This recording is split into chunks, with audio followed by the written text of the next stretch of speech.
तो welcome nets, आप सभी के अपने चैनल यस की इसके बाद फिर से स्वागत है। Very very most important video में आपके लिए वेरी वेरी मोस्ट इंपॉर्टेंट स्वागत है। क्योंकि स्टूडेंट देखिए, इसमें हम बात क्या करेंगे, जो आपकी 1 शॉर्ट वीडियो चल रही थी, ये 1 शॉर्ट वीडियो होगी, क्योंकि यहाँ पर लास्ट तक जुड़े रहेंगे।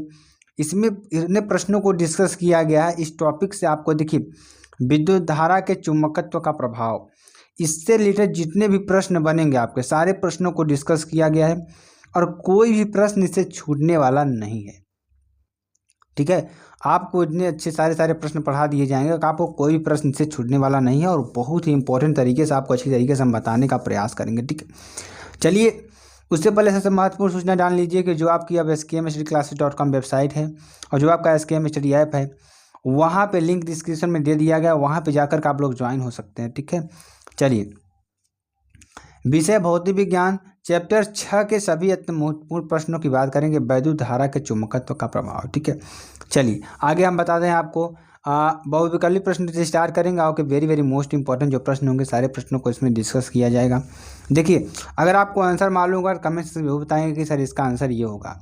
देखिए, चुंबकीय क्षेत्र का मात्रक क्या होगा। जो चुंबकीय क्षेत्र है, चुंबकीय क्षेत्र का मात्रक क्या होगा।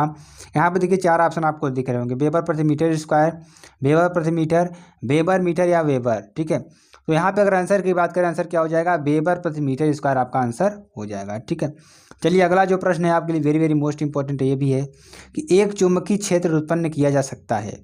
जो एक चुंबकीय क्षेत्र है उत्पन्न किया जा सकता है, कैसे उत्पन्न किया जा सकता है। यहाँ पे 4 ऑप्शन आपको दिख रहे होंगे। पहला ऑप्शन क्या है कि केवल गतिमान आवेश द्वारा, दूसरा ऑप्शन क्या है केवल बदलते वैद्युत क्षेत्र के द्वारा, तीसरा ऑप्शन क्या है ए तथा बी दोनों द्वारा, या नन ऑफ दीज।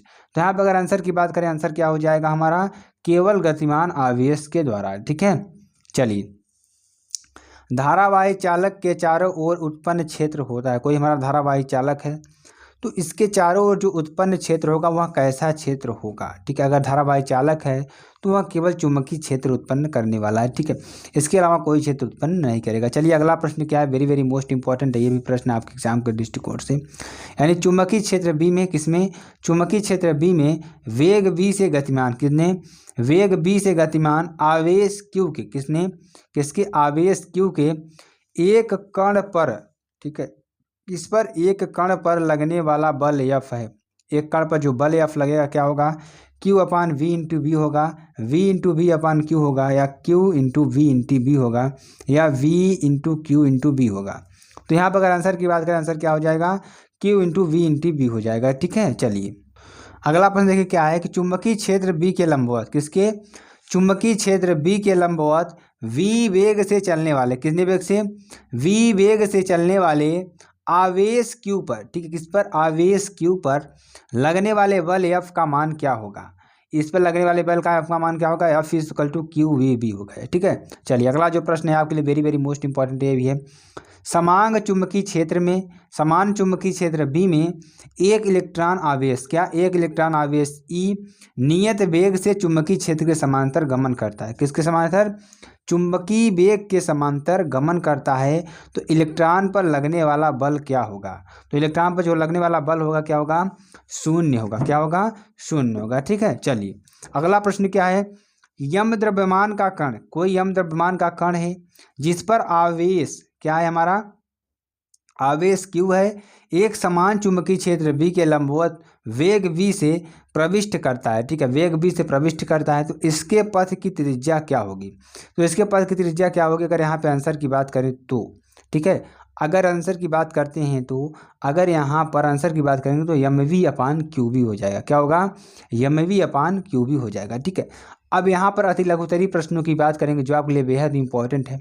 चलिए अति लघुतरी प्रश्न की बात करेंगे, एक समान चुंबकीय क्षेत्र से क्या तात्पर्य है, उदाहरण दीजिए। एक समान चुंबकीय क्षेत्र से क्या तात्पर्य है, उदाहरण देकर आपको समझाना है।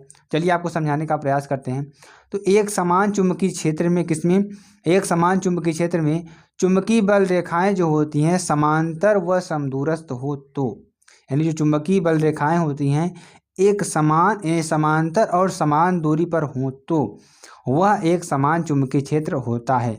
लंबी धारावाही प्रणालिका के केंद्र पर, जो हमारी लंबी धारावाही प्रणालिका होती है इसके केंद्र पर चुंबकीय क्षेत्र एक समान होता है। चुंबकीय क्षेत्र क्या होता है, एक समान होता है। ठीक है, चलिए आगे आपको बताते हैं किसी धारावाही चालक के कारण, कोई हमारा धारावाही चालक है जिसके कारण उत्पन्न चुंबकीय क्षेत्र के संबंध में, किसमें, उत्पन्न चुंबकीय क्षेत्र के संबंध में बायो-सेवर्ट नियम का उल्लेख कीजिए। किसका, बायो-सेवर्ट नियम का उल्लेख कीजिए। ठीक है, तो बायो-सेवर्ट के नियम के अनुसार क्या होगा, धारावाही चालक के कारण, किसके कारण, धारावाही चालक के कारण उत्पन्न चुंबकीय क्षेत्र क्या होगा, डेल्टा बी बराबर μ0/4 into I delta L sine theta upon R square. क्या हो जाएगा, I delta L sine theta upon R square. ये आपका बहुत ही इंपॉर्टेंट फार्मूला है, तो आपको इसको रट लेना है। ठीक है, जहाँ पर देखिए जो μ0/4 है क्या हमारा अनुक्रमानुपाती नियतांक है, तथा μ0 निर्वात की चुंबकशीलता है। ठीक है, अब देखिए किसी धारावाही अल्पांश डीएल से, ठीक है,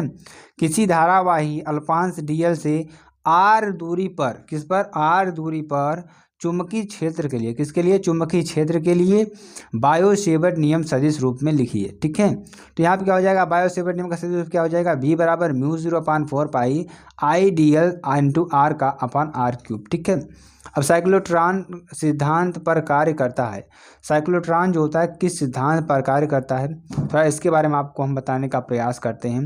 देखिए साइक्लोट्रॉन के कार्य करने का जो सिद्धांत यह है कि डीज के बीच लगने वाले प्रत्यावर्ती विभवांतर, डीज क्या है हमारा, कि एक यंत्र होता है। ठीक है, उस यंत्र के बीच लगने वाले प्रत्यावर्ती विभवांतर की रेडियो आवृत्ति डीज के भीतर आवेशित कण के परिक्रमण की आवृत्ति के बराबर होनी चाहिए। ठीक है, चलिए अगला जो प्रश्न है आपका, चुंबकीय क्षेत्र बी की परिभाषा दीजिए। चुंबकीय क्षेत्र के लंबवत, चलिए इसकी परिभाषा लिखते हैं, चुंबकीय क्षेत्र बी की परिभाषा दीजिए। तो क्या हो जाएगा, चुंबकीय क्षेत्र के लंबवत स्थित धारावाही चालक पर लगने वाला जो बल होगा यह बराबर बी आई एल होगा। ठीक है, अब यहाँ पे बी बराबर चुंबकीय क्षेत्र की तीव्रता होगी, आई बराबर प्रवाहित धारा होगी, एल बराबर लंबाई होगी। तो एफ बराबर क्या हो जाएगा, बी बराबर एफ अपान आई एल, यानी कि क्या हो जाएगा, अगर हम एल बराबर 1 मीटर और आई बराबर एक एम्पियर माने तो क्या हो जाएगा, देखिए अगर हम किसी विद्युत क्षेत्र की तीव्रता बी किसी धारावाही चालक की लंबाई 1 मीटर लंबाई पर लगने वाले बल के परिमाण के बराबर होती है जबकि चालक में 1 एम्पियर की धारा बह रही हो तो।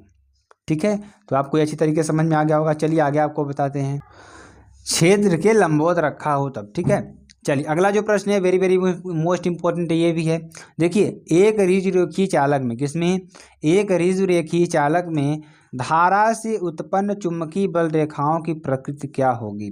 ठीक है, तो एक ऋजुरेखीय चालक में धारा से उत्पन्न चुंबकीय बल रेखाओं की जो प्रकृति होगी वह वृत्ताकार होगी। क्या होगी, वृत्ताकार होगी। चलिए लघुत्तरीय प्रश्न की बात कर लेते हैं। यहाँ पे चुंबकशीलता μ0 था, वैद्युतशीलता एप्सिलॉन 0 में संबंध स्थापित कीजिए। ठीक है, तो μ0 एप्सिलॉन नॉट का मान ज्ञात कीजिए यहाँ पे। तो यहाँ पे सिद्ध करना है μ0 एप्सिलॉन नॉट 1/c²। चलिए इसको थोड़ा सॉल्व करते हैं हम। यहाँ पे हम जानते हैं कि चुंबकशीलता क्या होती है, 4 पाई इंटू 10⁻⁷ न्यूटन प्रति एम्पियर स्क्वायर होती है, जहाँ 1/4 पाई एप्सिलॉन नॉट का मान क्या होगा, 9 इंटू 10⁹। ठीक है, न्यूटन मीटर स्क्वायर प्रति कूलम स्क्वायर। अब यहाँ देखिए एप्सिलॉन नॉट क्या होगा, 1/4 pi into 9 into 10⁹ coulomb square प्रति न्यूटन मीटर स्क्वायर। ठीक है, अब यहाँ से देखिए क्या होगा, μ0 epsilon nought 4 pi into 10⁻⁷ upon 4 pi 9 into 10⁹। ठीक है, अब देखिए इसको सॉल्व करेंगे तो क्या हो जाएगा यहाँ पे कि 1/9 इंटू 10⁻16 बराबर क्या हो जाएगा, 1/3 इंटू 10⁸ का स्क्वायर, यानी कि 1/c²। तो यहाँ पे सारी चीज़ें क्लियर हो गई होंगी आपको। ठीक है, तो जहाँ सी प्रकाश का क्या है, वेग है, तो आपको अच्छी तरीके से समझ में आ गया होगा। चलिए आगे आपको बताते हैं। अगला प्रश्न देखिए क्या है कि धारावाही चालक का किस कारण, धारावाही चालक के कारण उत्पन्न चुंबकीय क्षेत्र की तीव्रता से संबंधित बायो-सेवर्ट के नियम की व्याख्या कीजिए। ठीक है, और देखिए बायो-सेवर्ट नियम की सहायता से निर्वात की चुंबकशीलता का मात्रक एवं बेमीय समीकरण निकालिए। ठीक है, तो देखिए यहाँ पे बायो-सेवर्ट का नियम क्या हो जाएगा, आपको अच्छी तरीके से बताने का प्रयास करेंगे। तो बायो-सेवर्ट ने धारावाही चालक द्वारा, किसके द्वारा, बायो-सेवर्ट ने धारावाही चालक द्वारा उत्पन्न चुंबकीय क्षेत्र का मान, किसका, उत्पन्न चुंबकीय क्षेत्र का मान ज्ञात करने के लिए, क्या करने के लिए, ज्ञात करने के लिए एक व्यंजन प्रदान किया। ठीक है, यानी बायो-सेवर्ट ने क्या किया, धारावाही चालक द्वारा एक क्या किया उन्होंने, हमारा क्या किया, चुंबकीय क्षेत्र उत्मान ज्ञात करने के लिए क्या किया, एक व्यंजन प्रदान किया, यानी कि एक सूत्र को उन्होंने नियम किया या निगमन किया। ठीक है, देखिए अगर ये हमारा कोई धारावाही चालक है, ठीक है, इसमें देखिए करंट आई फ्लो हो रही है। अब यहाँ से देखिए ये हमारा चुंबकीय क्षेत्र है, मान लीजिए कोई एंगल थीटा है और यहाँ पे dl की दूरी पर जो चुंबकीय क्षेत्र है उत्पन्न हो रहा है। ठीक है, देखिए आप आगे इसमें क्या क्या किए हैं, माना यक्स वाई एक चालक तार है, जो यक्स वाई है एक चालक तार है जिसमें आई धारा प्रवाहित हो रही है। क्या हो रही है, आई धारा प्रवाहित हो रही है। इस कारण इसके चारों ओर चुंबकीय क्षेत्र उत्पन्न हो जाता है। क्या होता है, चुंबकीय क्षेत्र उत्पन्न हो जाता है। चालक से आर दूरी पर एक बिंदु P है, चालक से क्या आर दूरी पर एक बिंदु हमारा क्या है, P है, जिस पर चुंबकीय क्षेत्र की गणना करनी है। ठीक है, ये मान लीजिए हमारा कोई बिंदु P है, ठीक है, करनी है। तो इसके लिए वायुसेवर ने धारावाही चालक DL अल्पांश लिया, जिसमें आर दूरी पर क्या किया, चुंबकीय क्षेत्र DB निम्न कारकों पर निर्भर करता है। जो हमारा चुंबकीय क्षेत्र है वो किन निम्न कारकों पर निर्भर करता है, कौन कौन से कारक हैं, चलिए उसके आंसर आपको बताते हैं। देखिए यहाँ पे जो चुंबकीय क्षेत्र DB है चालक में प्रवाहित धारा I के समानुपाती होता है, यानी इसमें चालक में धारा जो प्रवाहित हो रही I के क्या होगा, अनुक्रमानुपाती होगा, समीकरण नंबर 1। और चुंबकीय क्षेत्र DB धारावाही अल्पांश की लंबाई DL के क्या होगा, समानुपाती होगा। ठीक है, अर्थात DB is directly proportional to DL, समीकरण नंबर 2। चुंबकीय क्षेत्र DB धारा तथा अल्पांश को P बिंदु से मिलाने वाली रेखा के मध्य बने कोण थीटा के त्रिज्या के समानुपाती होता है, यानी D is directly proportional to sine theta.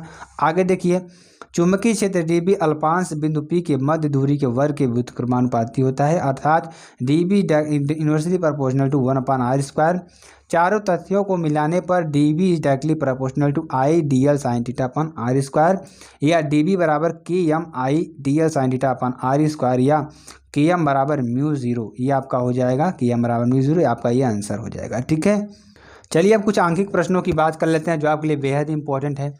तो देखिए आंखिक प्रश्न भी पढ़ेंगे, इसमें सारे तरह के प्रश्नों को पढ़ लिए हैं हम। ठीक है, तो स्टूडेंट्स आपको लास्ट तक जुड़े रहना है, जो भी स्टूडेंट्स हमारे साथ जुड़े हों लास्ट तक जुड़े रहेंगे, क्योंकि बहुत ही अच्छी वीडियो ना अभी आंखिक प्रश्नों को आपको बहुत सारे आंखिक प्रश्नों को कराने वाले हैं इसमें। ठीक है, देखिए जो हमारा पहला आंखिक प्रश्न क्या है कि 2.0 mm व्यास के तांबे के तार में 10 एम्पियर की धारा है, इस धारा के कारण अधिकतम चुंबकीय क्षेत्र की तीव्रता का परिमाण ज्ञात कीजिए। ठीक है, यहाँ पे क्या है, अधिकतम चुंबकीय क्षेत्र की तीव्रता होगी V बराबर μ0 I अपान 2πr।